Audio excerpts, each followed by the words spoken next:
Welcome, action fans, and thanks for joining us for another edition of All 90s Action All the Time, as we continue this year's look at the highs and lows of action cinema in 1995. I am your host, Scott Murphy, and on today's show, we're going in a bit more of an obscure direction as we look at the Shannon Tweed starring Die Hard knockoff, No Contest. However, as always, it's not just me looking at this film.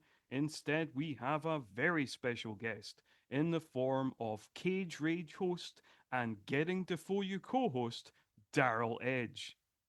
Nice to have you on the show, Darryl.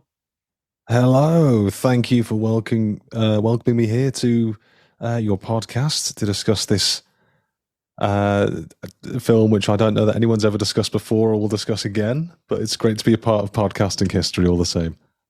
It is. I did look it up. Yes, I think we're only like the second podcast to cover it. I did find that there was another podcast that covered it, which is called Forgotten Filmcast, which I'm kind of vaguely aware of because the guest on that was a guy called Matt Poirier, and I've been on his podcast, the DTV Connoisseur, a couple of times, and I know of the host of the Forgotten Filmcast, Todd Liebenau.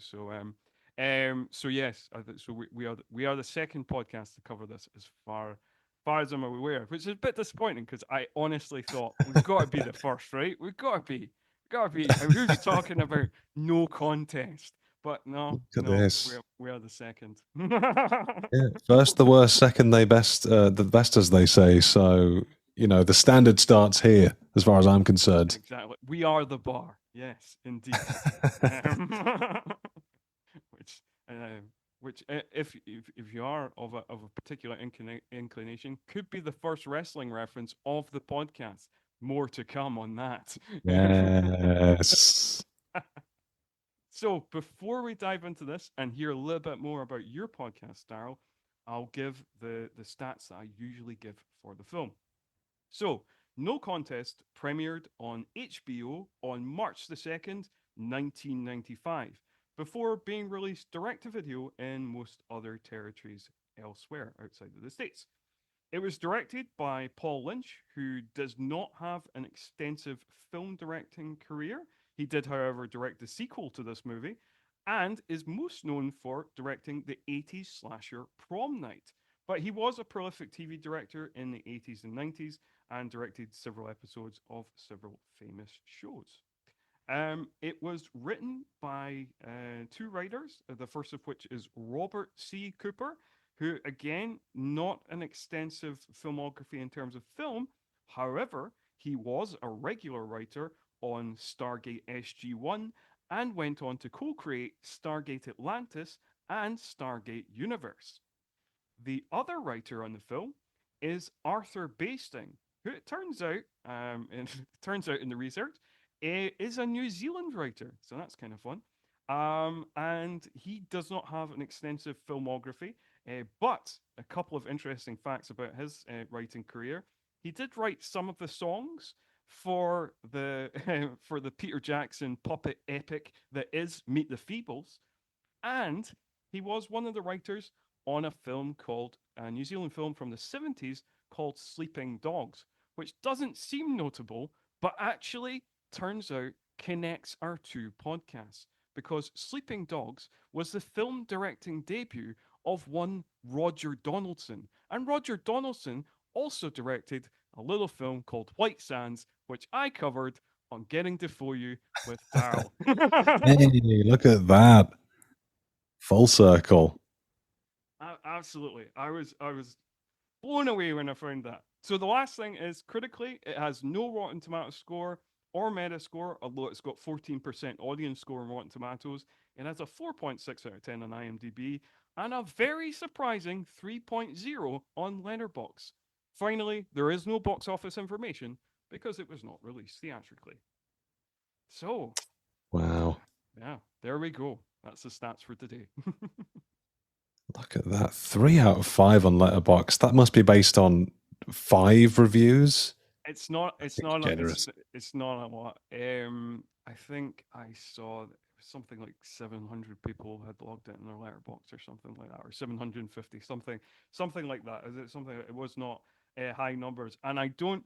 Sometimes you do find on Letterbox that you get certain films where people basically review them ironically and give them give them a kind of ironic score. Like you'd be surprised. I've gone through a lot of films from Neil Breen this year, and you'd be surprised at some of the scores for those films.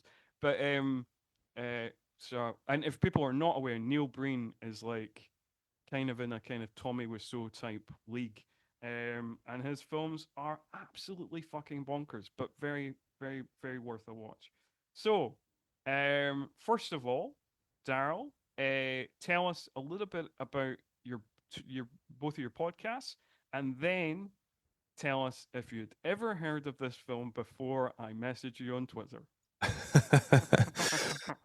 Yes, so I am host of first and foremost Cage Rage, a Nicolas Cage podcast, where if the title doesn't give it away, I've been covering all of the films of Nicolas Cage, the man I refer to as the golden hog of Hollywood, on my journey to true Cage Nirvana, which of course is only accessible by covering all the works of this great man. Currently caught up on Cage, with Longlegs having released earlier in 2024.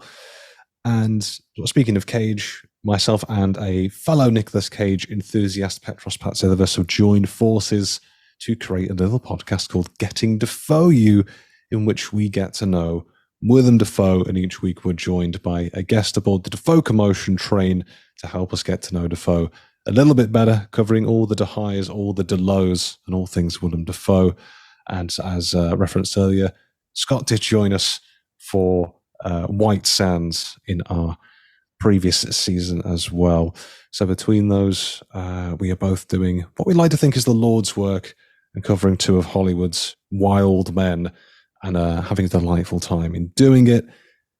Have I heard of No Contest to go to the next point? Absolutely not. Not a chance I would have ever have heard of this if you didn't slide into the DMs. It escapes me what the other choices were, but I had a quick look, and this one just seemed to have a very low score, and it immediately attracted me. I was like, this could be absolutely garbage. I'm in. Give me that hot steaming trash. And now, I think anytime a full film is just put on YouTube and no one cares, that kind of says something about what you're getting into. So, watched this last night, and yeah, strange film. Obviously, as you said, a Die Hard imitation. I'm still kind of, I think I'm almost still trying to get my head around what this is and what it isn't. But I'm in a strange way, I'm glad that I watched it. Right. Very Yeah, strange yeah, film. yeah. No, it is a very strange film, and I guess like also I was wondering like how familiar were you with, because as far as I'm aware you're a little bit younger than me, um um because I am 39 now, and like how familiar were you with like some of the cast members? Because like I feel like some like Shannon Tweed is very 90s specific. She was kind of the queen of the 90s erotic thriller, but you know it's kind of most people won't know her now. And the lead villain in this movie, Andrew Dice Clay, or just Andrew Clay as he's credited in the film, again seems like a very 90s specific, and first half of the 90s specific kind of celebrity. So like, were you familiar with those people? Andrew Dice Clay, I was aware of kind of in name only. I know he's an American comic. Shannon Tweed had never heard of before. Like I said, I think I might have been born like a little bit too late to be on the Tweed hype train. But a quick look at some of the few people who reviewed this were Yeah. obviously Shannon Tweed fans for a very specific reason. As I think a few quick web searches will find, as you said, she's I think was quite well known for being more, in the most respectful terms, more scantily clad than she is in No Contest. And some reviews I see on like IMDb, I'm like, oh, she doesn't take her clothes off, which is a bit annoying. I'm like, have I missed something here? And apparently I had. I missed. I was not around for that part of the '90s discourse, the Shannon Tweed discourse. Um, so I think looking back on that with kind of a 2024 lens, um, and just I think all I learned is that she was, yeah, I think like I said, like a queen of the erotic thriller of the '90s, um, and also married to Gene Simmons. Also married to Gene Simmons. Yes, I think like you're maybe just a little bit too young to remember that kind of late '90s period where like basically the early days of Channel 5 was just all Shannon Tweed movies. Like it was one of the main reasons people watched Channel 5 in the early days of Channel. That checks out. When I was watching this, like it's there are certain films in certain eras where you can just take one look and like, oh, this was definitely a this decade film. This screams '90s, and you saying it's a Channel 5 film makes so much sense. Because I, from what of early Channel 5 I remember, I think they were trying to compete with Channel 4 for a while for like the late night stuff when Channel 4 and Channel 5 for a period of time, and this will be like a very UK specific sort of topic here, but it's like after 10 p.m., those channels just became softcore porn channels. That's true. That's true. Like because I mean, obviously, because of the age I am, I very much remember the Eurotrash heyday of late night Channel 4. Yeah, I did. There was a lot of things I stayed up too late to be watching on Channel 4 at that point in my life. I remember Eurotrash, Banzai being a very weird game show thing. Um, I've that being said, late night Channel 5, I've brought this up on the Defoe podcast before in an early season 1 episode, and Petros, my co-host, thought I was insane. There was a late night game show called Naked Jungle with Keith Chegwin, in Oh which Keith yes, I Chegwin remember that. Yes. finally someone vindication at last. No one believes me whenever I mention this. Like, oh, Keith Chegwin just got naked and ran around a jungle with like 5 people. They're like, what are you talking about? I was like, I know, I've known for like 25 years what I saw. And finally, I have some vindication that this exists. Oh, and I definitely remember that being a thing. I definitely, but yes, I knew it. I knew I wasn't insane. People called me Mad Scott until now, and finally, I'm going to start cashing in some apologies. well, you can tell Petros and others if you need to that somebody else remembers, and yeah, I definitely remember that. Yes, absolutely. Um, What a time! What a what time! what From Fort Boyard to Naked Jungle, Channel 5 was a whiplash. That's right. I remember flying hard as well with Dirty Den from EastEnders and Melinda Messenger. This is getting very UK specific. Over half our audience is Americans. Apologies to everyone I've just alienated in the first 10 minutes of this. But you need to understand, Amazing. like, if you weren't there, this is going to sound like a fever dream, and in many ways it was. Yeah, yeah.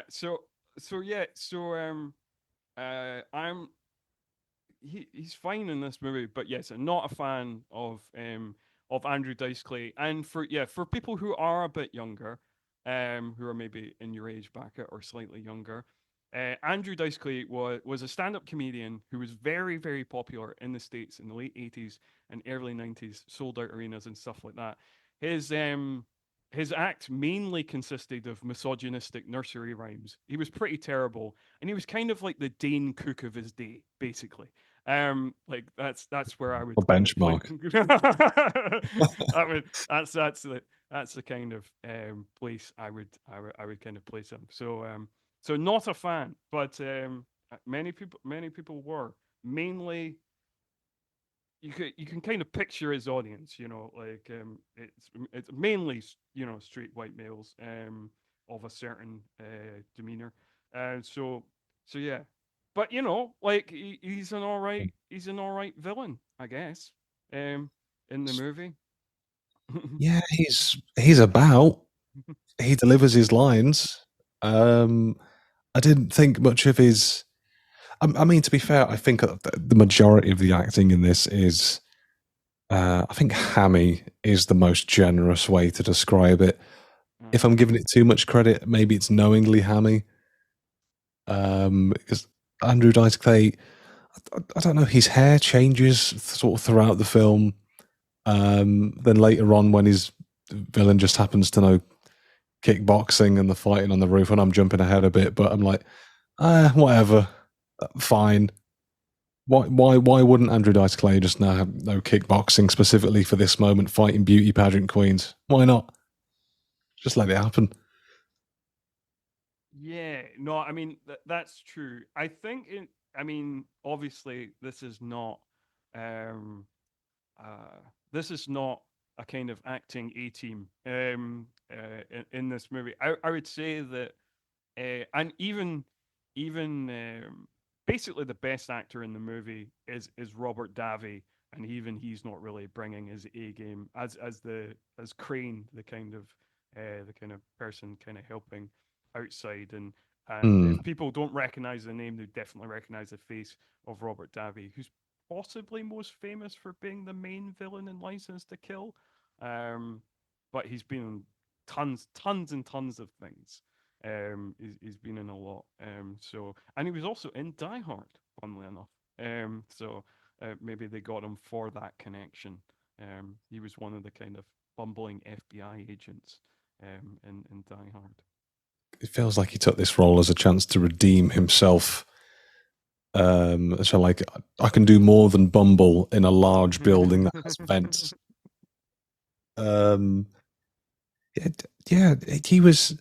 He's a sergeant in this. Was he runs the security? Uh, He's the bodyguard of yes, he is the head of the security detail, which apparently the security detail just consists of him for this Miss USA character who's called Candace, who's the daughter of a senator. um yeah. yeah, of course, there's a senator's daughter in it. I, Feels like it's just a lot of boxes being ticked. Um, I mean, to be fair to this film, as kind of like all over the shop as it is, I'd say the performance I did enjoy, not necessarily the character because the character's quite a piece of garbage. uh, Roddy Piper as Ice, I was I think I'm just a fan of Roddy Piper as an actor. I think mm, because he it feels like it's just like a ragtag bunch of various almost archetypal just white male villains. The hippie guy who is in production, there's the guy with the ponytail who does the tech, the creepy guy, the varying levels of creepiness between them depending on who is who. Roddy Piper is probably the only one of like the villainous bunch who I think just from stature alone, and I think this is probably like what 20, 30 years prior in wrestling business brings to the table, but he had a sense of menace, and he was the one that I felt like, oh, this guy's genuinely going to be a problem.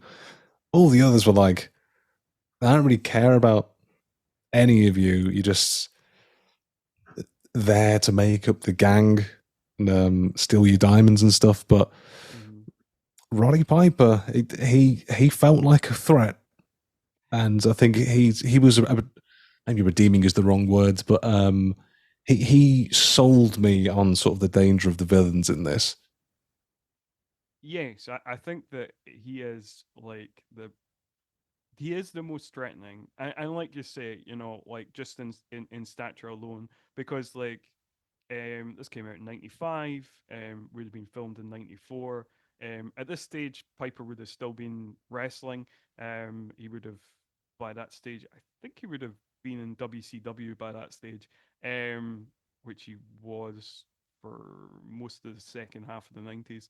Um, so yeah, I mean he's still in good shape, and he just has like a he has like a kind of threatening presence, and like is in terms of the way he delivers his lines and stuff like that as well, and like he has like a kind of a menacing glee in his eyes, when he's like doing evil things, like when he's, for example, when they've captured the contestants, and he's handing out the cards to see who's like the next to die and things like that, and that's quite effective. He makes that it's he makes a scene that is like you're just handing them cards, and that could be quite silly.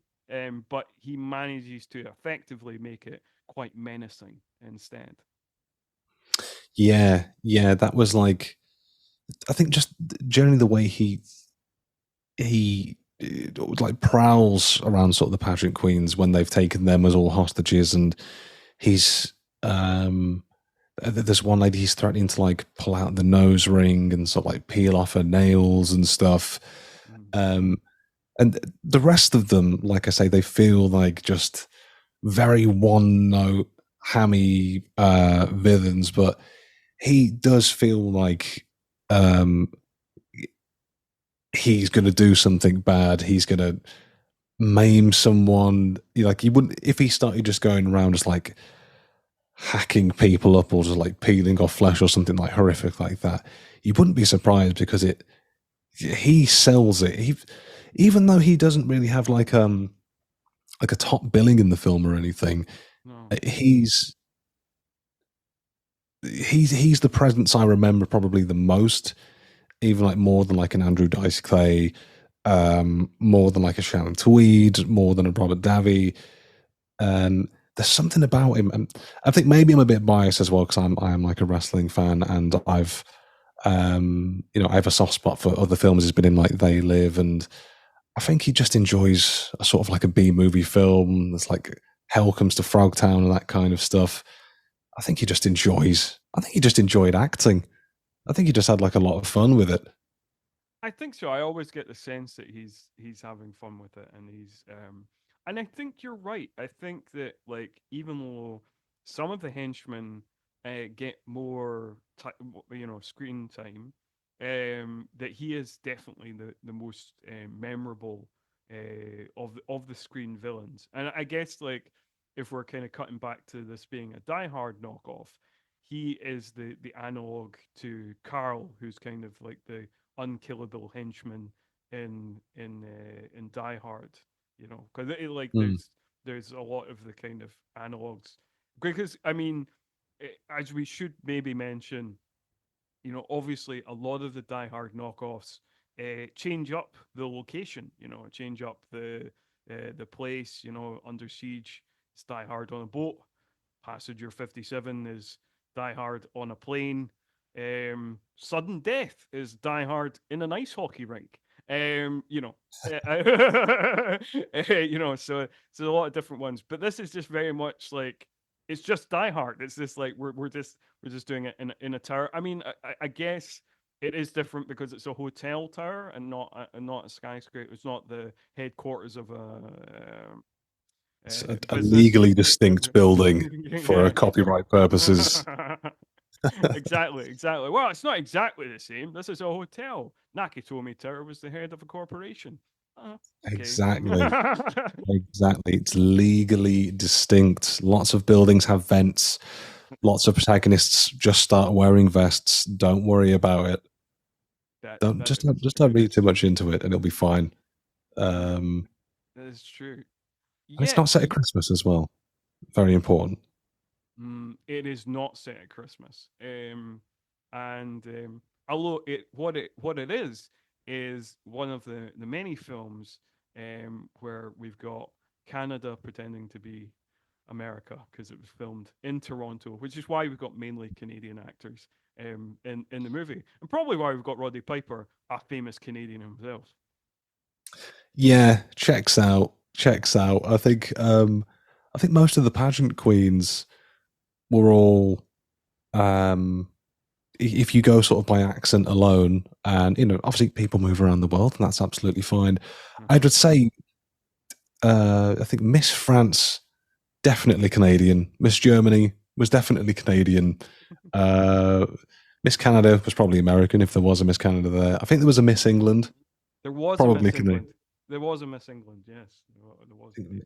Miss England was like what the second runner up, and then in my notes I just put national pride, baby. There we go, representing Miss England, and then Miss France won, and then again out of national pride, I had to do a spit because how dare you, France, take that from our gals, from our ladies. And then I don't.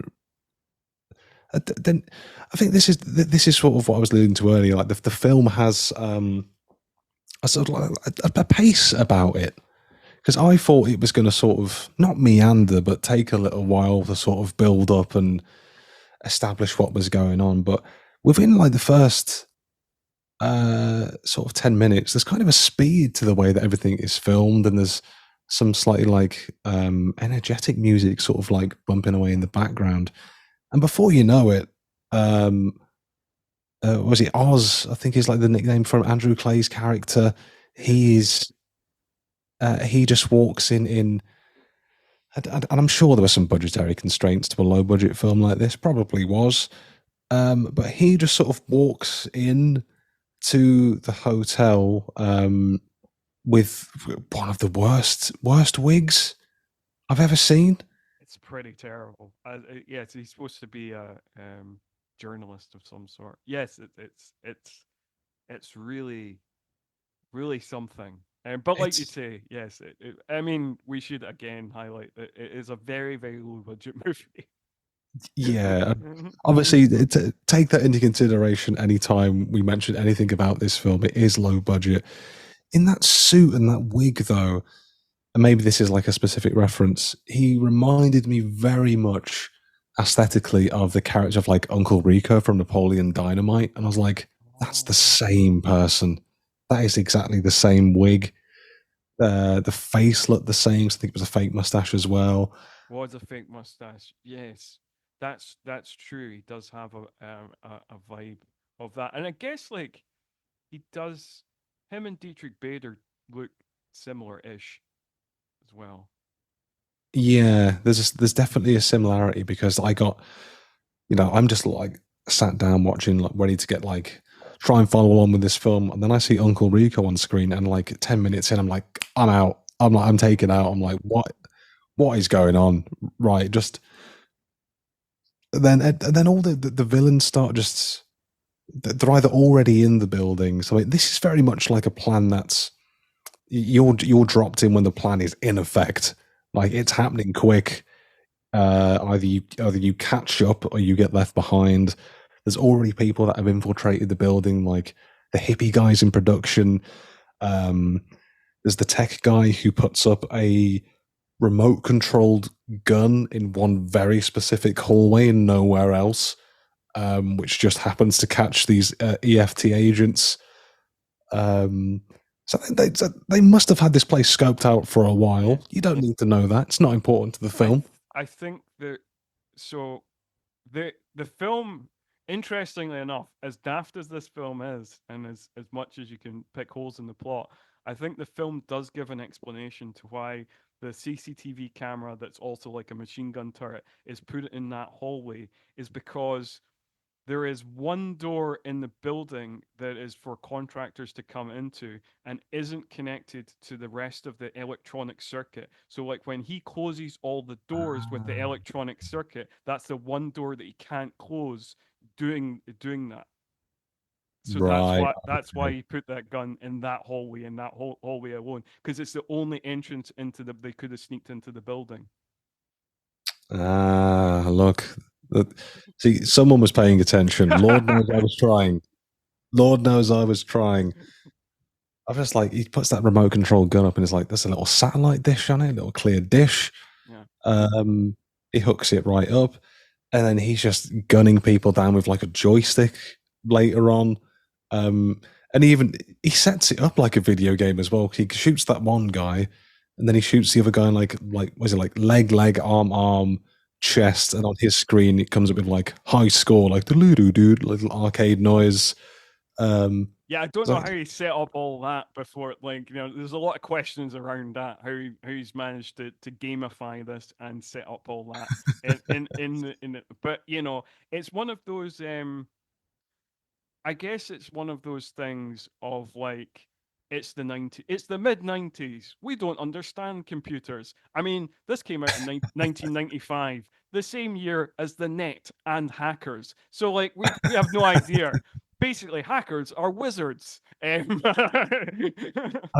I mean, to be fair, by '90s logic, just let it happen. There's like an aggressively yellow floppy disk, which they say like, oh, this is like the fail safe or something. Like it's a floppy disk, so they mean serious fucking business. Never question the power of the floppy disk. You get like a guy who just taps really fast, and it's like that very like Matrix kind of like text on a screen. Then you're like, right, here's a guy who was living in '99 when this was in '95, was hacking with the best of them, playing that their Super Nintendo, I'm sure, um, and was just way ahead of the curve. You just don't. Again, he's like you said, it's the '90s. You don't question it. No one knew what was going on in the '90s. We just came for the explosions. It was a simpler time. It was a simpler time, and for some reason, '95 was a big year for hacking because, like I say, you got hackers, you've got the net.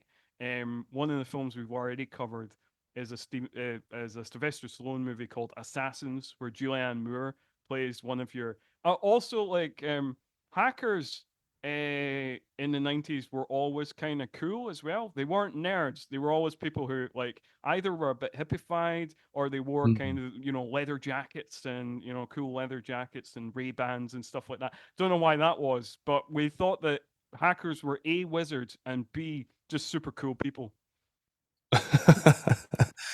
Oh, how times have changed. Yeah, bring back like the tie dye hacker. Um, I think that's always something I enjoyed in films when it was like the one guy who understood computers, and he says like, "Oh no, they've Weevil warped into the mainframe and Talladega are flimflams." And then there's just this other guy that's like, "Speak English, Point Dexter." And then the other guy's like, "Those Russians are in our ass." And there's like, "Oh, the Russians! Of course, it was the Russians." Again, the '90s, a simpler time for hacking. And the '90s when you can just have a little bit of hacking, and then that gave way to naked Keith Chegwin in the jungle. Not that not mutually exclusive at all. Uh, I mean, like, yeah, no, I mean, like, '90s hacking is the best, and like, hacking's just not been the same. It's just not been the same since. I think, like, basically, movie hacking from the '90s, from this point in the '90s, right up until about Swordfish is its peak, and then it's all downhill after Yeah, that. yeah, yeah. I think when it got to the point where you could just get a career in it in real life. Do you know what I mean? It just became a little bit when it became too accessible that anyone could do it. When someone like I could do it if I wanted to, it's not fun anymore. I You know, guess there's we don't believe in them as wizards anymore. They've become more human and like yeah. the magic, the magic's gone. It's the Santa Claus reveal that it was your parents the whole time. I know. I think we all just take a second, listeners, just to mourn what we had. We had it One so good. the golden age of movie hacking, which this very much is Yeah, in the sweet spot of. yeah, yeah. I think the nostalgia is like turning my opinion around on this film now. It's like, actually, no, maybe it was great. Maybe it was fantastic this whole time, and I've been too harsh. Hack my own brain. There is some not so great stuff in it though. Well, like just for balance. Um, I think that like if we're kind of like looking at the gang, the hacker's kind of fine. Zed, the hippie guy, is kind of a non-entity. Um, and then like And then the other kind of people in the gang are Vic and Q. Now, Vic is played by Nicholas Campbell, who is, guess, guess, guess, listeners, can you guess the nationality of this actor? Another Canadian actor who is most known for his collaborations with David Cronenberg. He starred in several David Cronenberg films. Um, and I don't know. Yeah, I found him. I know he's supposed to be annoying, but I found him annoying. And Q, whose main character trait is he tells misogynistic jokes, is insufferable. Mm, yeah. There's not, like I say, there's not a lot to these guys. The hippie guy Zed, what his purpose is that he takes over the production suite. I think so. The message gets filmed out or broadcast, Yeah, he's and in then the after kind of that, he's in the control room because they're like they're going to cut away to something else, but he's in the control room and kills the other people in the control room so they don't cut away to. But like that mm, doesn't seem like a. I mean, that doesn't seem like a big part of it. The fact that like this building's been taken under siege and the police would have arrived anyway, and they could have given their demands anyway. The fact that being live on television didn't actually seem to make much of a difference, so I didn't actually understand the purpose of that. uh, no, I think someone thought too hard about the script and was like, how do they got access? I was like, no, he's already in the building. It's solved. Moving on. Don't think too much about it. He serves a purpose, and then he's just kind of there to annoy Hacker Man. Just be there on screen with the Hacker Man. Um, Vic is, I think, what is he like second in command? But Yes, he just falls to I suppose the femme fatale seductive charm of Sharon. She's like, oh, if you don't kill me, let's go down to another room entirely, the swimming pool, where we can do some of that love making. And he's like, well, I'm sold. I am completely sold on that. Um, I mean, I liked the bomb bracelets, the bomb like wristwatches, wrist bombs, whatever you want to call them, yes, for added a bit of peril. Um, there was was it Miss Philippines who gets blown up? yes, Um, it is because yeah. So for the audience who presumably have not seen this, the thing of the bomb bracelets that the explosive bracelets that they put on each of the contestants and Sharon the host, basically the point of them is that they will blow up if you're outside of a certain range. I can't remember what it is. It's like 60 feet or something like that. So if like if you're not if you're outside of the certain range from the rest of the group, the bracelet will go off. But there's various times where they deactivate the bracelet for plot convenience reasons. yeah, yeah. It doesn't seem too challenging to get a bracelet deactivated. I think you just have to lure in a villain with the promise of some form of bodily contact, and they will turn that thing off so fast. I mean, I think that's one of the things about this film because Miss Philippines makes a run for it, and she explodes, goes flying out of a window, and then the villains look out, and I think it might. I can't remember if it's Vic or Oz says, looks down at her flaming corpse on the street floor and says, "That's going to be one tough embalming job." Um, every now and then, there's like a line in this where you're like, "All right, someone was cooking with something in this," and then the film just kind of like continues. So I like the bomb bracelets. They establish as well that they're basically dead man switch bombs as well. So if I think originally it's Vic, and then Oz sort of transfers that power, I guess, onto himself. So if they die, um, the bombs already in the building blow up. So they're adding some stakes. Um, you never really like feel the pressure of the stakes or anything because the things just continue and you're never really taken in by the villainy of it all, and you're just kind of waiting for this confrontation. Was it Oz wants? was it $10 million in diamonds? ten Which again, million. You said. Yeah, it yeah. feels like a very 90s ransom Hmm. uh, to have diamonds. Um, and he wants it in 5 hours, or the hostages will die. They've already taken the like jewelry and the shoes from the pageant contestants as well. I guess pageant shoes had a big monetary worth as well. That I guess if there are any pageant queens who know how this works, answers on a postcard. Because I'm intrigued to know.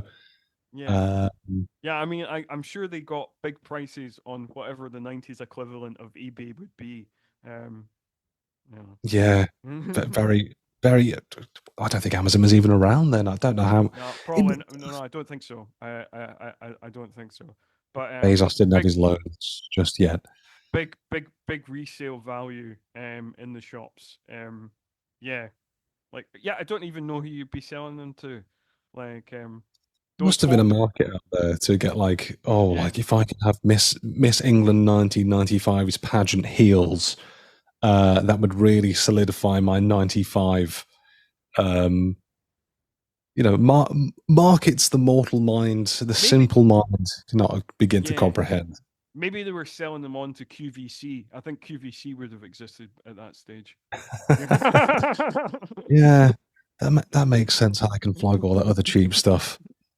They sell the pageant shoes to QVC. You can buy them from QVC in some 4 installments of $1,000, 4 very small installments, and then you can also buy. I don't know. Anytime I watched QVC, it was always someone selling a fleece with like wolves howling at the moon on it, which Oh at the yes. time was like, I think only it seemed like the type of clothing that only your like auntie would wear after a divorce. But now, but now, I kind of want that fleece. I think divorced auntie kind of had the right idea the whole time. I want that uh, fleece. I think I mean it could yeah. Let's bring it back. The divorced anti look. Um, it comes with a free bottle of gin as well. That's complete. Complete the set. Complete the set. She was watching the pageant. She was rooting for a country gal. Yeah.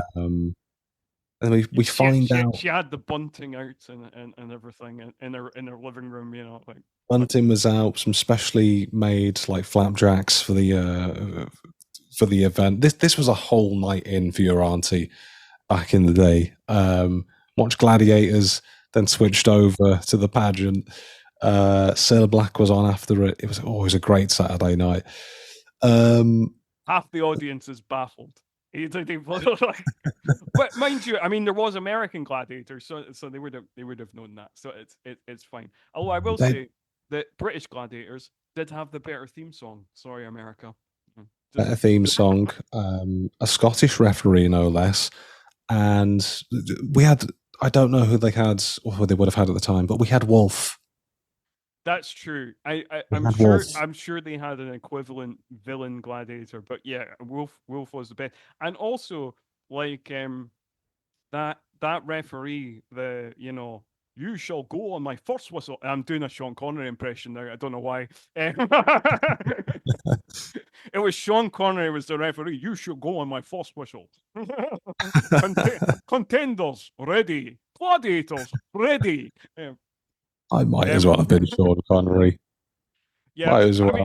who knows? Who knows? Nobody knows. Nobody knows what a Scottish accent is. People think that I just sound like either Groundskeeper Willie or Shrek. Nobody, nobody knows. Unless you live there, nobody cares.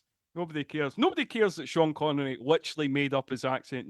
None of us sound like that. I come from Edinburgh, the same place Sean Connery comes from. Sound nothing like him because I sound like, well, actually, I've got a kind of mixture of accent. Anyway, it's getting complicated now. Back to the film. Well, yeah, obviously, the accents aside, we find out that for some reason, Miss Germany is in cahoots with the gang as well. Yeah, she's Uh, in on the plan, but she doesn't really do anything to the plan, so I don't understand why she's in on the plan. But she's just like kind of like we need an evil we need a kind of heel turn of one of the beauty contestants, and I have to say, it seems very 90s. It's like, yeah, it's going to be Miss Germany. Miss Germany, she's the evil Yeah, one. yeah, it's 90s coded as fuck. Um, Yeah, it's like just basically, there's only three options. It could have only been like Miss Germany, Miss Russia, or Miss Japan. Or so one of the one or like Miss Iraq or something. You know, like that's your kind of options for your '90s baddies.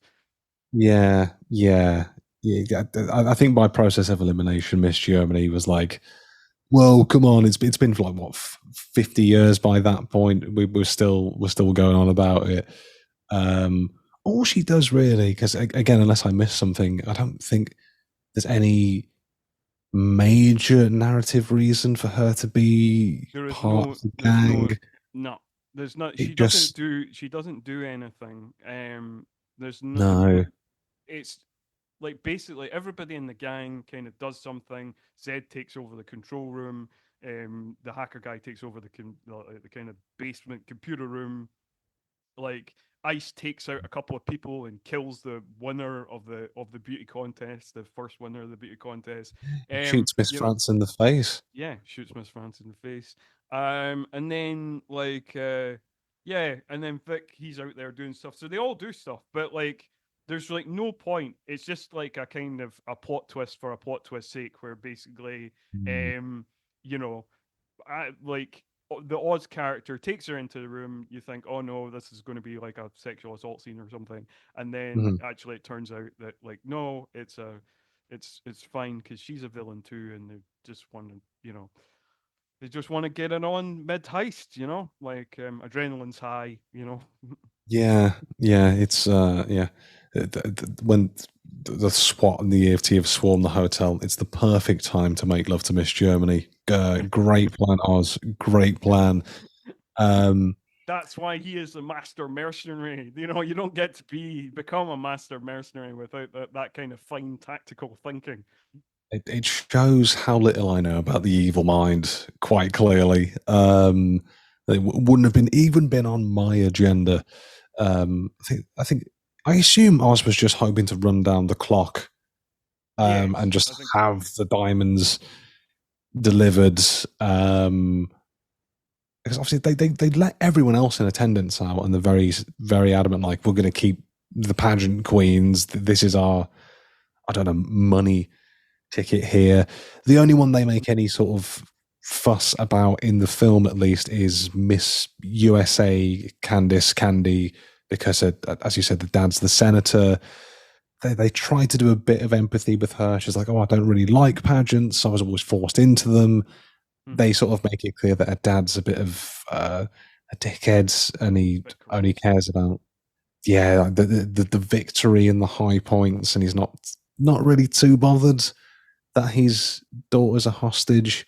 And when we find out that Miss USA's dad's assistant is in on the whole heist as well, which kind of seems to come out of nowhere, as many things in this film do, just twist for twist's sake, like we're saying. Mhm. Um, I kind of is like, oh, blah blah blah. We got to do some stuff. And then suddenly he's a villain. I'm like, oh, right, okay, right, whatever. That's fine. Um, Sergeant Crane is kind of, I don't know. He's hobbling about. He kind of hobbles about, and I think the film wants to give the idea that he's giving like a sense of gravitas and that he's going to be like a big player. He climbs up a building at one point and has the grip strength of a giant because he just holds onto a crane. Crane holds onto a crane for like 10 minutes, just going up 100-story hotel. I'm like, well, that's madness. Um, but I suppose the main thing is that, He can't um, he can't he can't work out his legs anymore. So he's just all upper body all the time. Because with his injury, we presume he's been shot in the leg or something in duty or something like that. So he's kind of hobbling about, but he's doing a lot of mm, that upper body work. Like yeah, so. and it's paid off for him. You know, the plan's paid off. So fair play to Crane, honestly. Um, but I suppose we're talking about like the main heroine here is Sharon Bell, who the film introduces. She's the host of this year's pageant contest. I think it says she's a former pageant winner, and the film notes that she's a taekwondo or a taekwondo, as the film tells us, Mhm. That's right. expert. Even though it takes about 40 minutes until you get the first fight scene in which she's fighting with Vic. As we said earlier, she's taking him down to the pool. And by fight scene, I mean you'll see a close up of Shannon Tweed's face and then the fighting, which is quite clearly stunt doubles, fighting for their lives.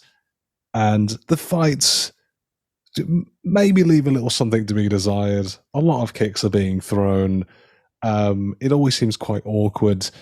Sharon Bell as a heroine, she kind of seems to flip between being like, right, I'm die-harding it, I'm all in, and then the next thing it's like, I have no idea what the hell's going on, I don't know what I'm doing, and she seems, I don't know if the film's trying to give this impression that she's just like the every woman, just someone who's in the middle of this like crazy situation who also knows how to kickbox. And it never quite seems to commit on if it wants her to be like a full gung ho action hero or, or like I say, just a regular Jane kind of person. Um, which it seems to flip between what it wants to do with her. But then it's like, remember, we've got to put you in a vest and have you crawling through some vents because John McClane. We need to make that very clear that you are miscongeniality John McClane, and occasionally kickbox people or beat people with bags of ice. I think that's one of the things that kind of confused me about the some of the fights, though, because this film is I think there's kind of like a violent sort of exploitation-y aspect about this film because it's a lot more bloody than you think a film like this should be. Because if people get shot, it's like you can tell from what budget they had. A lot of it went the blood squibs because there's big blood splats. When people get beaten, like when Roddy Piper gets beaten with a bag of ice, and then Sharon hilariously says, "I guess I just iced ice." Later in the film, they're covered in blood. They're like their faces are just like red. But I don't think she like roundhouse kicks Vic in the pool, and the camera shows him like bleeding and he's face down in the pool, like while he's unconscious and he's going to drown. He comes back later. She gives Ice a prison beat down with a bag of ice, and to the point where another one of the beauty pageant contestants, while they're fighting in this elevator, pulls her away. It's like, right, he's beating this man to a bloody pulp. Ice comes back later, um, and I don't know if it's this film's almost lack of commitment to having a cross that line to kill these villains. When they start coming back, you kind of take a step back from her as like the hero almost. Because I was kind of like, I know I'm supposed to be rooting for you, but I just don't have this faith that you're going to get the job done. Mm. And even on some of the posters for this film, there's a few variations. On some of the posters for this film, she's not she's not on them from ones that I've seen, I or if was she is, it's very very small. I was going to mention that. So like um yeah, it is interesting. I like you know yeah, I was going to mention that, bring that up, that like with there's some of the posters where she's fairly prominent but in the background. And Mhm. there's some of the posters that she's like not on them at all. Like, but some of the posters you get Andrew Dice Clay and Robert Davi just on the poster. And actually, if you looked at the poster, because Andrew Dice Clay is doing that kind of stereotypical pose with a gun that you would see on like a kind of Yeah, yeah. lethal weapon type movie. So you would assume that this is like Andrew Dice Clay, is the hero. Just looking at that poster, you wouldn't necessarily assume that he is the villain at all. And so yes, it's quite strange. And I noted that as well about. I mean, I understand the thing that they're doing with Ice is kind of like it's kind of like the same thing as the Carl in Die Hard, the henchman you think you've killed but then comes back or whatever. But um, yeah, it seems like that she affects the plot less than she should. Like she does, like Yeah. in terms of the villains, like she manages to kill Zed, so she gets that one. But then, like, Ice is killed by the cops. Vic is killed by Oz.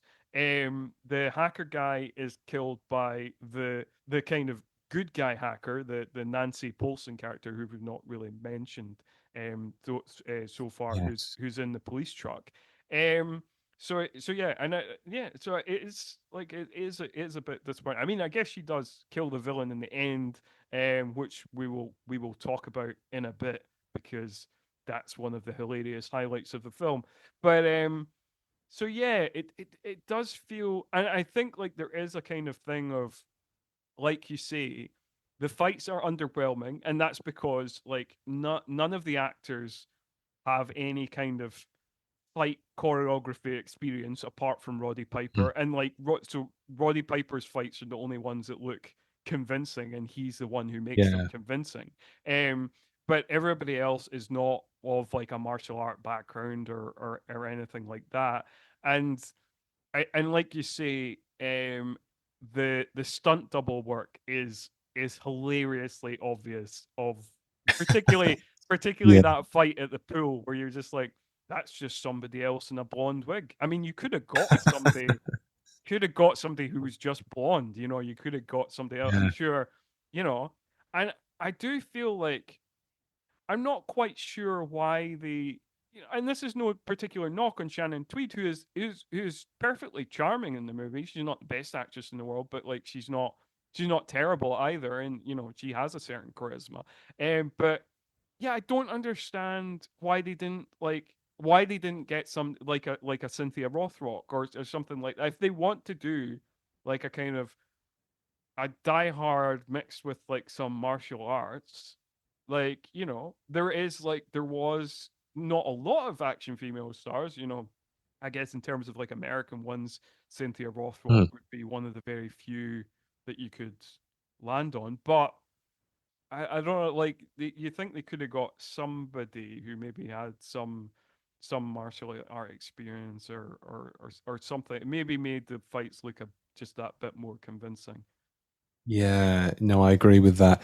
I think it feels like maybe they're working within the budgetary constraints to get people who were, um, I guess, like had a late night audience pull for like the 90s. Mhm. Hence, like your Tweed for sort of reasons mentioned, your Dice Clays. Um, Sort of like looking briefly at this before, like I started watching the film, I was like, oh, because I just in the poster first, like we discussed, and it was like two guys like back to back, some explosions. Like, okay, yeah, fine. Like, seen 1,000 of these, whatever. Sort of know what I'm in for.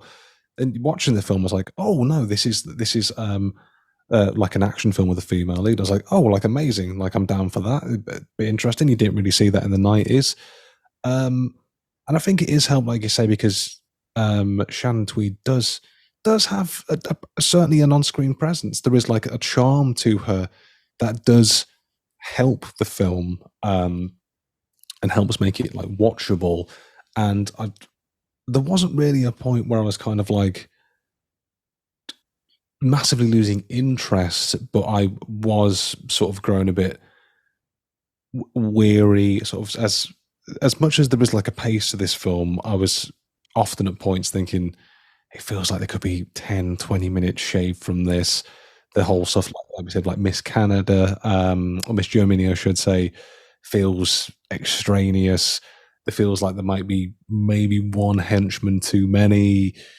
Um, but Sharon Bell as a character, there was something about her, even though the writing didn't really seem to commit to her one way or the other, that I found like I kind of wanted to root for her. Yeah, There's some like, I mean, I don't know if they fix this in the sequel, and part of me is intrigued to watch the sequel and see what Sharon Bell, who should we stress as well? I think it's the hacker character says that she's like Bruce Lee with boobs. it is the Um, hacker character because the hacker character is a fan of her films. It's seen because I don't know if we've mentioned that, but within the reality of the movie, she is also a movie star and is a former model, beauty pageant queen turned film star, and has apparently acted in a few kind of martial art films within the bounds of the movie. yeah, I don't remember them. So I think they feel the need to give context as to why Sharon Bell is there, um, and why she has the honors of hosting the Miss Universe pageant and sort of being the one to I throw think those kicks. I think that's true. I think like because you see some of our martial art movie posters, and like it Hmm. is it is a very much a kind of wink to the audience of like those skills will come back later. Like And I don't trust us. Like she knows what she's doing. We promise she knows what she's doing. Um, although we don't apparently know what martial arts she's a specialist in, because it could be that she's a specialist in taekwondo. It could be kickboxing. We haven't really decided. We mentioned both. Maybe she is a master of both. Who knows? The film doesn't really make it clear. yeah, no, it doesn't really. Like you find in a lot of martial arts films, they will sort of outright tell you this person is a master of this, a black belt of that. Yeah. Um, I think within the reality of the film, like you say, she's referred to as the Taekwondo, which I think is more just like a tagline Hmm. for Sharon in the world rather than what her actual discipline is. It is mostly kicks that she's throwing though, to varying degrees. She has a bit of a tussle with Vic, knocks him out, he goes in the pool. The next sort of few fights, I think she may shoot some people. She seems to have some proficiency with a gun because why not? Um, She's been in all those action movies. She starred in all those action movies, and of course, as we all yeah. know, the action movies stars skills are transferable in real life.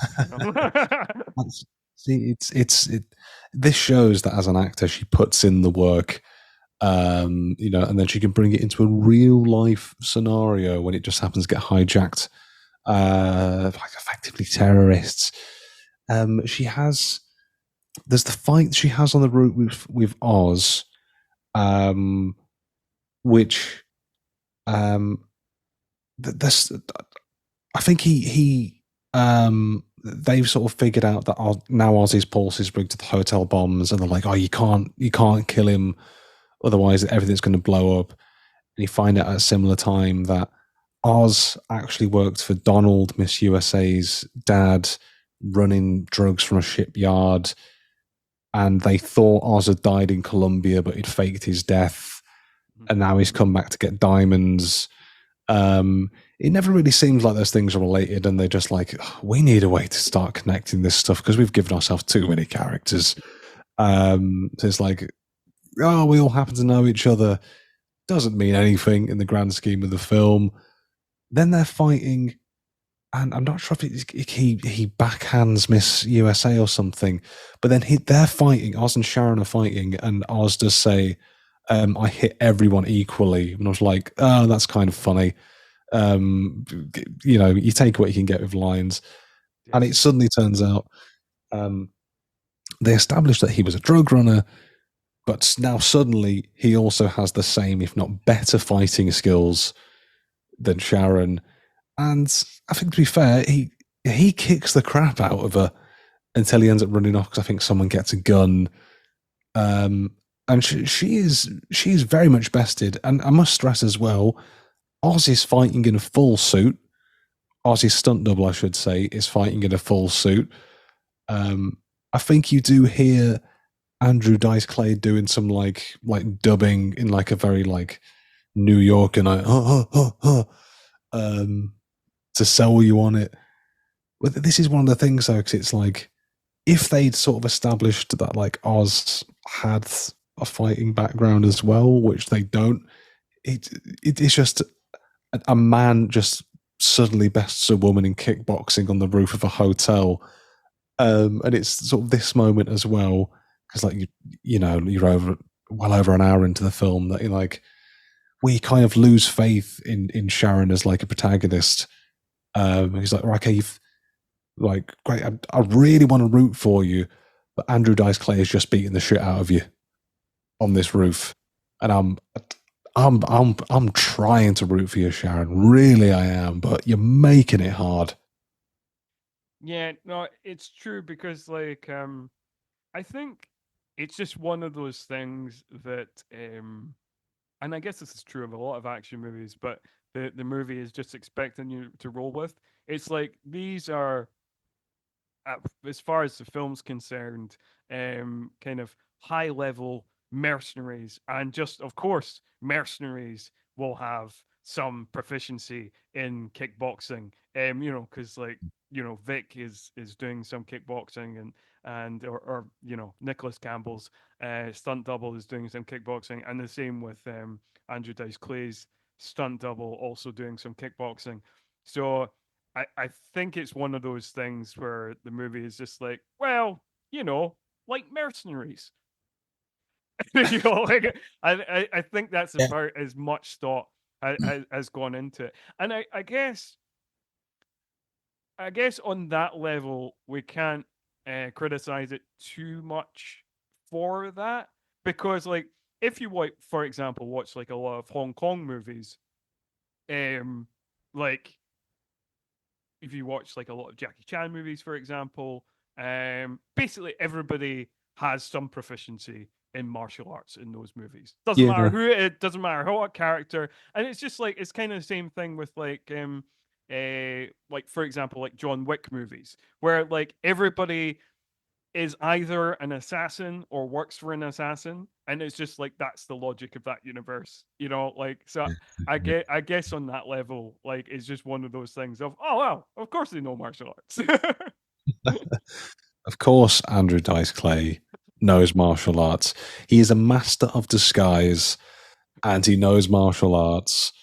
I think if you're making it an hour into this film, then at that point you should be like, any new information you receive should just be greeted with, yeah, of course that's happened.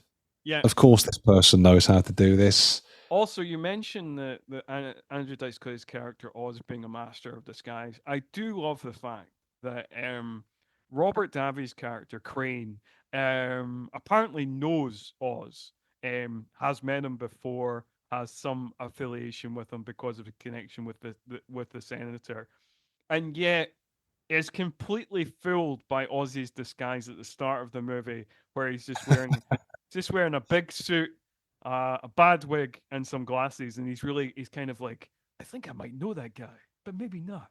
And you're like, if you've met him before, I mean, he looks like Andrew. At no point in this movie does Andrew Dice Clay not look like Andrew Dice Clay. No, he's appearance is never that drastically altered where you'd be confused as to who he is. I'd say for like Crane's character, that's one of two, I guess, curious if not baffling things the film does with him. There's one right at the end which I'm like, where the fuck did that come from? Which I'm sure we'll get to. But I think they very much tried to make Crane like the secondary protagonist in this to varying degrees of success, Yep. even though he's kind of a non-entity in the action sense for most of it. I think the character you mentioned, Nancy, does a lot more because she's someone who is very much just there to explain a lot of the things that are going on and there to just be a problem solver. They sort of are communicating with the people inside by radio, and Nancy just figures out, if you just use the PA system and just shout, you can mask the electro signals of the bomb, which just works because it was the 90s and like it sounded like it made sense. She delivered it with conviction, and even I was like, yeah, probably. Probably if you shout loud enough, you can disarm a bomb. Yeah, why not? Yeah, I mean, like Nancy is like she yeah, like you say, she does a lot of work in this movie. Like she's the one who figures out that that the entrance thing. She's the one that figures out that there's an entrance that they can get into that's not deadlocked via the computer system, which does end up in the death of two people. But like they still manage to find a way in, and she's kind of helping them throughout the movie. And like you say, even when after she like kills Cal, the other hacker, um like then she figures out how to kind of manage to kill Oz without blowing up the whole building, which is he's got the dead man trigger connected to his pulse, and there's like a whole van filled with explosives, and I do like that scene where Sharon is on the phone to the police truck, and they ask her, as if she would know what types of bombs are in the van, and she just goes, "I don't know, all the bombs." I mean, it's just when characters get annoyed and like they're sudden, it's almost if the writers are suddenly realizing, like, I don't know what I'm writing at this point. We just need someone to explain it away so we can just get to the next scene. I kind of appreciate that in the way where you write yourself into a corner and like I need to introduce a character who would know this, and it's like we've got a hacker on the bad side. We need a hacker effectively for the goodies as well, who Nancy is. Yeah, it just feels like they're writing it and like I need this explained away. I've written myself in too much of a mumbo jumbo bomb corner that I need someone who can just MacGuffin their way through this with some 90s techno babble. And again, credit to Nancy. She said words and I believed it. I was like, yeah, 90s logic. This all sounds good. This sounds like it checks out. The maths is mathing on these bombs. And I think it's good. I think like as much as we mentioned, like the acting in this movie isn't that good, or is a bit cheesy or a bit hammy. The actress who plays the Nancy Paulson character is quite charming, and I think like you kind of believe her based on that as well. Like because the police are a bit anonymous, you know. I guess like what we're doing is Captain Hendricks is like your stereotypical grumpy, shouty police captain, but doesn't make that much of an impact in the film. There was no point where I was kind of interested in this character really, but like there is a bit of kind of wit and a bit of humor and just presence to the Nancy Bolton character that makes her stand out from the rest of the police crew, who I feel like are a bit anonymous apart from her, and Crane. Yeah, I 100% agree with that. Captain Hendricks is just I think like a number of characters, is very one note, just has a chip on his shoulder. That was kind of the character direction. So that anytime an event occurs, you're going to be really angry about it while also offering nothing to the situation. And then Nancy comes along, and like you say, I agree. Something charming about the character, about the delivery, where you do feel sort of like compelled to listen to the character, like a voice of reason. So I think it's whether a film like this meant it or not, but to have sort of two female characters who are there to take charge and do something and have a sense of agency and make the steps to resolve the conflict that's going on.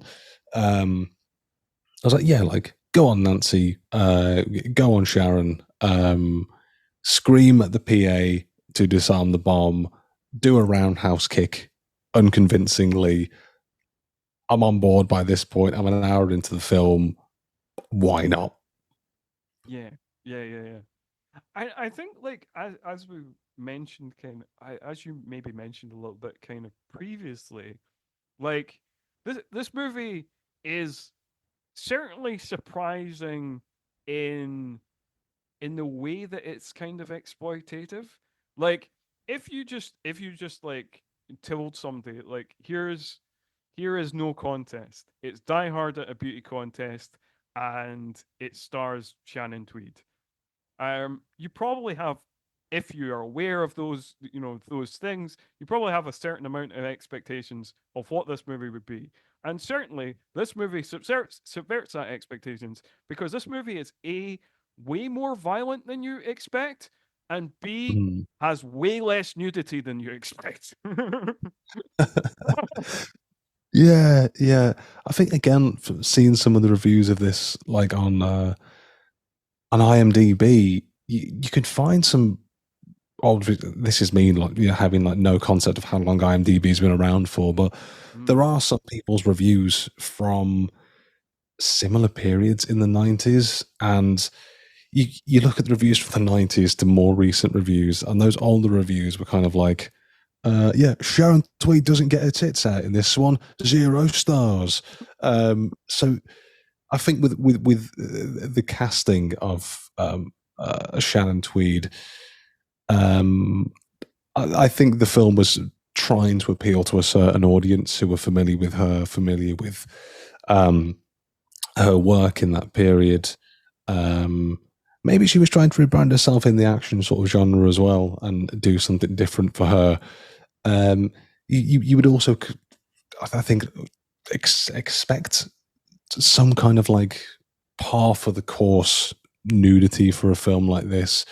And in that sense, it's kind of almost impressively restrained because I thought there was going to be, some uh, female nudity for the sake of female nudity because it felt like it would go hand in hand with a film like this. And there isn't. It is. It does try to focus more on the action, and I think it kind of tips the scales more in the favor of violence.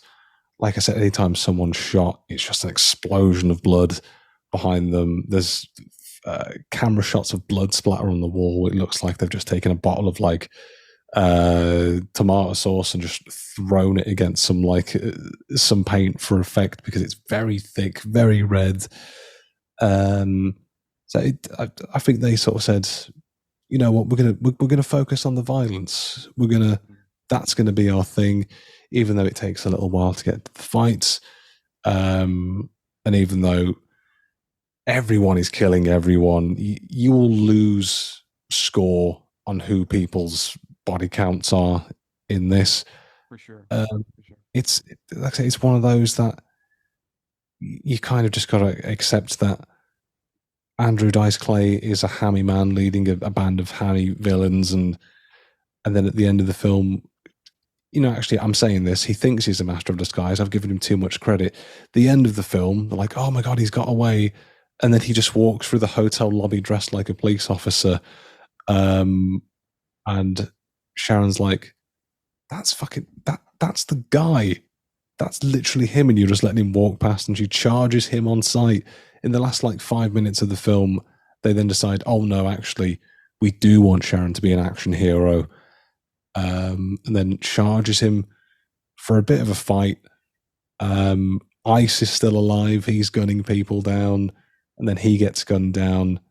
Yeah, Uh, and we should really mention that because I think like there is we're talking about the kind of violence in the movie and like I wanted to kind of come back to you on the point you made about like you know it's surprisingly restrained and I kind mm, of admire it for that but like mm, at the same time like as much as I admire that it's kind of restrained and we don't get boobs for boobs sake you know kind of thing that's quite positive but on the flip side of that it does feel like it, you know because we have so many people women who are just in lingerie the whole time. It does feel like it wants to be sleazy, but it just keeps pulling back a little bit. And also, like, all the Mm, yeah. misogynistic jokes don't help its is progressive case. So like so there's that. But then yes, I think like on the kind of violence thing, I think there's two bits of like supreme violence that really stand out. And that's like when Oz kills Vic and he's just trying to hit him in non-fatal places while the hacker flips over the dead man's trigger and shoots him like 6 times. And like that really kind of goes on, is pretty gruesome. And then like when Ice is killed, with various machine gunners gunning him down. That is proper. That's proper like peck and paw type stuff because it's done in slow motion as well. So I don't know if even know if it maybe that's their little tip of the cap to like a kind of like a peck and paw, or even like the scene where you know Alex Murphy gets blown apart in RoboCop before he becomes RoboCop. Yeah. Yeah. Although actually, I suppose saying that though, Miss Germany does get exploded though, doesn't she? Because That's when true. That's true. Sharon is sort of running around and she's Crane talks her through how to get the wristband off. Mhm. She happens to run into the bedroom of the room where the gang are staying. Miss Germany is there. And she just throws the wristband in and escapes. The Miss Germany gets exploded. And you're like, oh, well, thanks for coming. Thanks for playing. You offered nothing, Miss Germany. And now you are dead. um, 2 seconds after her getting yeah, 2 seconds after that plot twist reveal, it's mere minutes after that she reaches her demise and really go speaks to the fact that they didn't know what to do with that character, and there was no real point for her to be evil in the first place. But yeah. I think I think for the most part we have covered most of the movie, but we need to cover at least one other aspect, and that aspect is the death of Oz, because, and I know we should keep stressing this point, it's a very very low budget movie. It Mhm. premiered on cable. They don't have a lot of money to work with. But when Oz dies on the top of that lift, that is amongst the worst green screen I have ever seen. Yeah. Yeah. It's not great. It's a little underwhelming, and then there's some very obvious green screen. And again, Ozzy's hair has changed again at this point. Um, he's tried to walk through the hotel lobby. Sharon's seen him. They charges after him, and Oz takes her hostage. They end up fighting on the top of an elevator. I don't know how they got there. I'll be honest, they're on an elevator because don't worry about it. And then he's going to pull the trigger and blow the hotel up. Obviously, at this point, Nancy's figured out that if you shout loud enough, you can cut out electromagnetic bomb signal waves or some BS. Don't worry about it. It makes sense in the context, kind of. So when he's giving his speech saying, well, we're all going to blow up, nothing happens. Sharon shoots him and he falls to his death. And then she says, one of my favorite things in film is when a character says the name of the film that they're in. She goes, no contest. And we're like, you limply fist bump and go, yay, yay, I guess. The baddie was stopped. I think Cool. I think like that line I think is funny because like one the she says the title of the film, and that, like you say, that's always good, but in the context it's quite funny as well, because the line directly before that is like Oz says, I will always beat you. I'm better than you. I will always beat you. No question, no doubt. And then she shoots him and says, no contest. And then he falls. And it doesn't actually kind of work as a payoff line to that, to what his statement was, but still, it did entertain me. Yeah. yeah, like, I think more than anything, I was like, I've made it to the end of the film. I've done it. Like, I felt my victory was her victory, and her victory was my victory. It was like a symbiotic relationship at that point. Um, Yeah. Again, the no contest line, it doesn't work No. as like a retort to what Ozzy's saying. It's kind of this. I think just in general, this film is just obviously, again, I know we sound like broken records.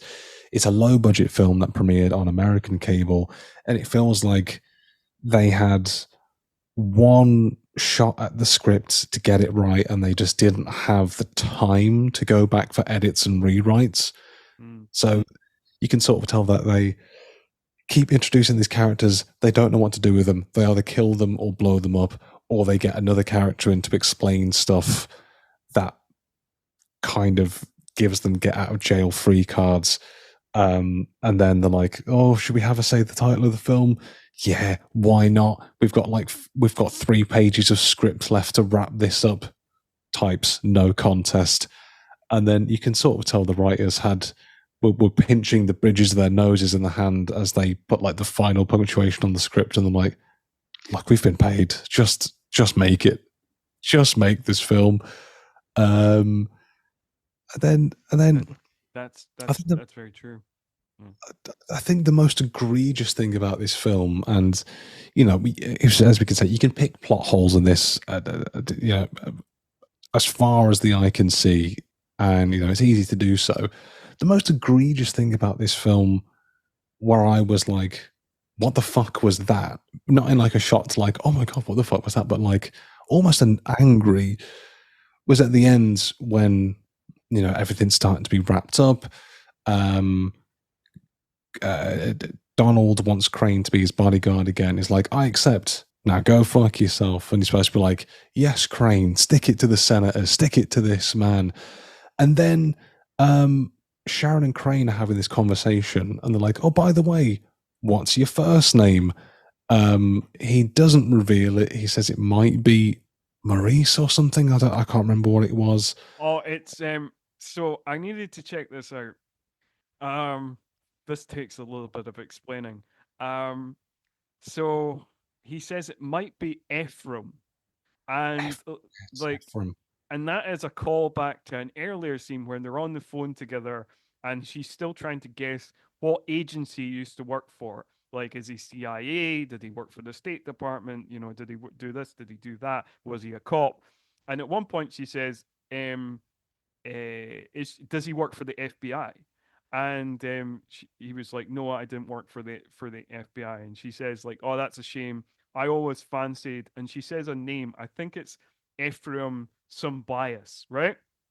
And so that name, he was an actor in a TV show from the 60s and 70s called the FBI, which I didn't know. I've never heard of it, never seen it before. But anyway, so and then so it's a callback to that, and that's why he might be called Ephraim. So it suggested that he's not actually called Ephraim. He's just saying that to kind of as a joke, as a callback to that, which is like an obscure reference to a show that nobody has thought of in 50 years or whatever. Like maybe people in America, maybe it was super popular in America, and maybe people who are like 60-year-old Americans probably thinking, oh, FBI, everybody knows the FBI.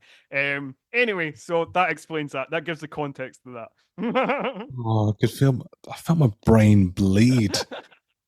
It's like, you know what? You know, it would be great to end this film. An obscure reference in an obscure film to an obscure character that no one knows. That'll pop the crowd. That's what they fucking want to end this on. Yes, Because yes. she's just like, oh, is your name Ephraim? And then he just stops. He's like, wait, Ephraim, why did you say Ephraim? What is it about? I was like, oh, is there a big name reveal coming? Is there going to be some No. massive revelation? The revelation is that Sharon and Crane then share a kiss, the worst on-screen kiss I've ever seen, by the way, and I've seen The Terrible. Room multiple times. Yeah. One of the most undeserved. Again, this is a case of a script that does not know what to do with itself and does not know how to wrap up, does not know how to conclude anything. that was the most right. Fuck it, we need to end this thing. Yes. No, Writing I've ever seen. I, Baffling choice. I don't know. I mean, like, it doesn't even need to end there. It's a very strange choice. Like you say, there's not. I mean, there's been a kind of friendship connection between the two, but even in the phone calls, it doesn't sound particularly flirty. So, like, the romance kind of comes out of nowhere, and suddenly they're an item or some shit. But like, I mean, it feels like an extraneous scene as well. And I mean, granted, I have seen quite a lot of 90s action movies that end with somebody being loaded up into the back of an ambulance. That does seem to be your stereotypical action movie ending, Yeah. particularly in this period. But you know, like, yeah, so we have that scene where people are either being, kind of treated for their injuries or loaded up into the back of the ambulance, and it's like, well, that's the end of the movie. And then it just feels like the kind of kissing scene is like kind of tacked on. So you're like, it could have ended, I know it's pretty generic, but it could have ended with your classic people being loaded into the back of an ambulance ending. Yeah, yeah. It feels like it should have like over them like they talked about. Oh, I mean, again, it felt like a bit of a nothing add-on if they were just talking about like what's your first name then, and they're just trying to have some kind of buddy conversation, and then I don't know.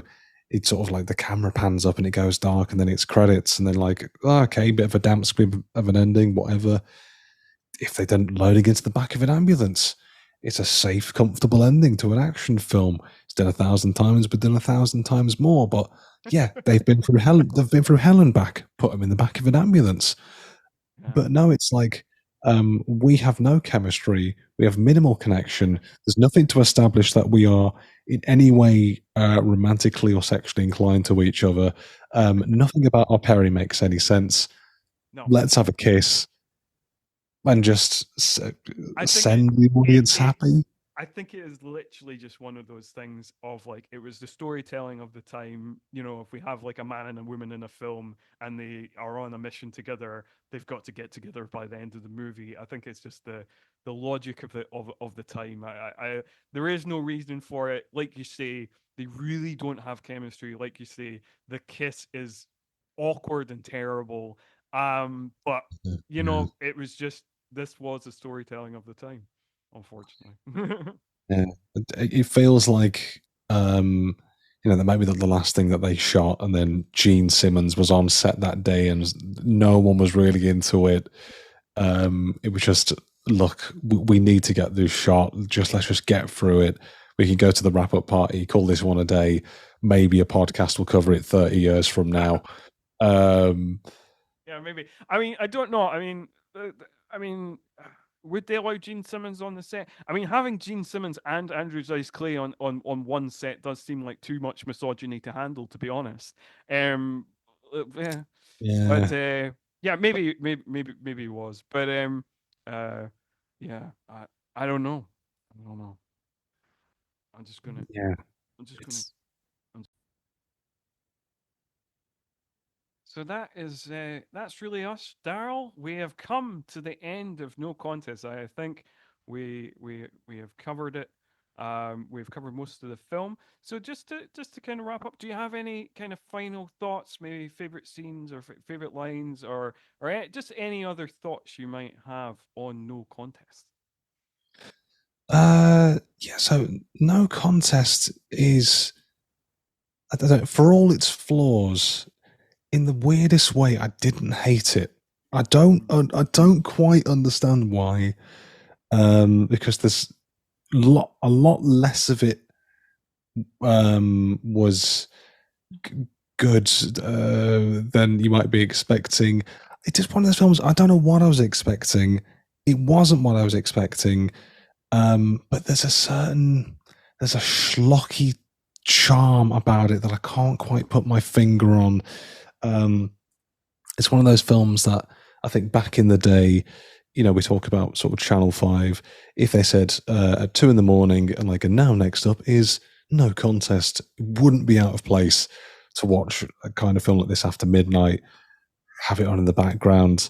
Um, Again, I think if it was the 90s and it was Shannon Tweed, you'd be watching this for much different reasons. Time has moved on, time has changed. Not unhappy I watched it. Always nice to see Roddy Piper doing stuff because he seems more than anyone like he was actually having a good time here. So he carried this for me. This is a Roddy Piper carry, and in the weirdest way, I am kind of intrigued to watch No Contest 2. To see what Sharon Bell gets up to next. Well, apparently, um, no contest too. I was kind of like, well, come on, I've seen this. It's not a great film. There's no really need to see no contest too. But then it was like, well, it's another Die Hard ripoff. Apparently, this one's at an art gallery, and also, what intrigued me about that one is the villain of that movie. Can you guess what actor plays the villain of the movie in No Contest 2? I'll give you a clue. It is an actor who is famous for playing villains, particularly in horror and action films, and is also one of the very few actors who is more prolific than both Defoe and Cage. Oh God, I'm intrigued. I'm not sure, but I'm intrigued. It is none other than Lance Henriksen. Um, Oh God, I think I might be in. Oh, I think No Contest 2 has got me. yeah, no, This, I this, was the same. I was the same. I was like, there's no way I'm watching No Contest 2. And then I was like, Lance Henriksen is the villain. Uh, maybe. this might now be my most anticipated sequel, and I can feel myself recoiling as I'm saying that, but like it feels like a car crash. I need to look at it. Yeah. I need to have a look at it and see the destruction that's going on. Yeah, I'm watching No Contest 2 this weekend. I think. I see the continuing adventures of Sharon Bell in an art gallery with Mr. Henriksen. God, what a never thought I'd be saying that. Never thought that's a sentence that would come out of my mouth. But there we go. The Yeah. 90s. What a time. What a time. Yeah. Also, um, I looked up Lance Henriksen's IMDb. 267 credits. That's that's Jesus, there's someone putting in the work. dear. I mean, yeah, he's like 84 now, and he's still going. Salute to Lance Henriksen. Really More tremendous power stuff. to you. Like he probably won't even remember that No Contest 2 exists. Probably not. It was made in 1996, the year after this movie. So like, yeah, nah, I think that he's probably long forgotten that he was in. I'm sure if you met Lance Henriksen and you mentioned No Contest too, he'd be like, "What?" He's like, "Yeah, you were in a movie with Shannon Tweed." What? Yeah, it was set in an alcohol. Yeah, Really? it was a long time ago, Mr. Henriksen. You've done if anything, you've done too much. You could. Retire, retire, Yeah, man. yeah, yeah, Respectfully, retire. yeah. Yeah, Unreal. it's maybe time. It's maybe time to hang it up. They're you're 84 now. I mean, you don't need to act in another movie. We love you. Like we, You've you know, paid your dues, man. you paid your dues. It's okay. Committed to the grind. I respect it. I Yeah, respect it a lot. absolutely. And I think we would be remiss to say to miss out the fact that as much as this movie's kind of attempts at humor um, are sometimes fall flat, often fall flat. Much like the action actually often falls flat because like quite a lot of the Mhm. action's quite weak.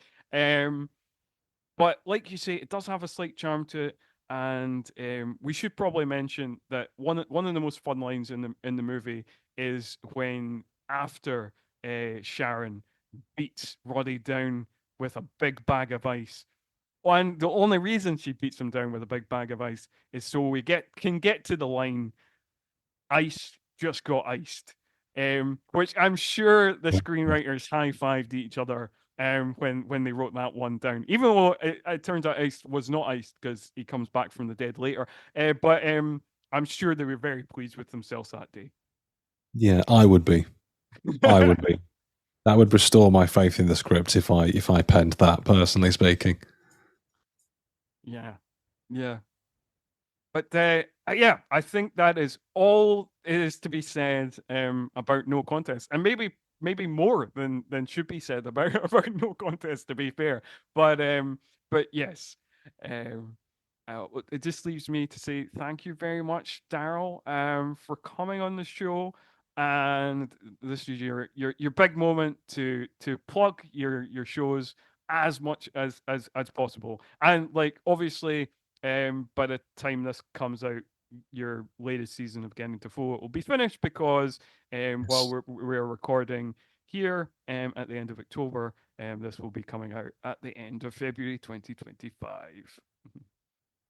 Look at that. Yeah, so by the time this episode comes out, if we've planned it enough, we may even have started season 5 by the time this comes out. But we find that every time we try to be more planned than the previous season, admin gets in the way, and we somehow, with the best of intentions, get less and less organized as the seasons go along. I don't know how it works. But yes, by the time this is out, Getting Dafoe You will have released 4 seasons worth of content, 10 episode seasons with some bonus episodes in between, where we go in curated season by curated season, covering the entire works of the man they call Willem Dafoe. So you can find us on all the social medias at Dafoe You Pod, and Getting Dafoe You on wherever your podcast listening platform of choice is. So come join myself and Petros Patsilivas, your Dafoe daddies, aboard the Dafoe Commotion train. And also for solo efforts, I am the host of Cage Rage, a Nicolas Cage podcast, covering all the films of Nicolas Cage. If you type in Cage Rage on all your podcast listening platforms, we are currently up to date with Nicolas Cage. I think by the time this episode comes out, hopefully his next film, The Surfer, will have released. So that'll be around about the time of New Cage coming out as well. I'm also going back and revisiting some of his older works with guests as well. So more of those in the pipeline. So search Cage Rage, Nicolas Cage podcast, and Getting Dafoe You, a Willem Dafoe podcast for all your Hollywood maniac needs. Excellent. Excellent. Yes, I would highly recommend people check out both of those shows. They're both very fun, and yes, it will be interesting to hear if season 5, the much anticipated season 5, is out by that stage. It's been it's yeah, you two have hyped it up as the most demented, the most off the chain. So I like so therefore I am the most curious to listen to that one. Um, but yeah, that is all for this episode. Thank you, everyone, for listening to this latest episode of All 90s Action all the time. You can listen to us pretty much wherever podcasts are available. Also, be sure to check us out on the Last of the Action Heroes podcast network, which not only has our show, but has a whole load of shows covering Stallone, Lundgren, Bruce Willis, all sorts of different, every variety of action you could want is on Last of the Action Heroes podcast network, which I failed to plug enough. So, like, I'm going to plug it here. And also, yes, also, I feel like I don't give thanks enough to the other people who help this show. So thanks again to my lovely partner, Alyssa Vilpes, who does my theme tune, and to Daryl's partner in podcasting, who edits this very show. So thank you very much, Petros, for doing that. And you can join us next month when we head into more mainstream waters again as we head off to the beaches of Miami to look at Bad Boys. Tune in then. But until then, see ya.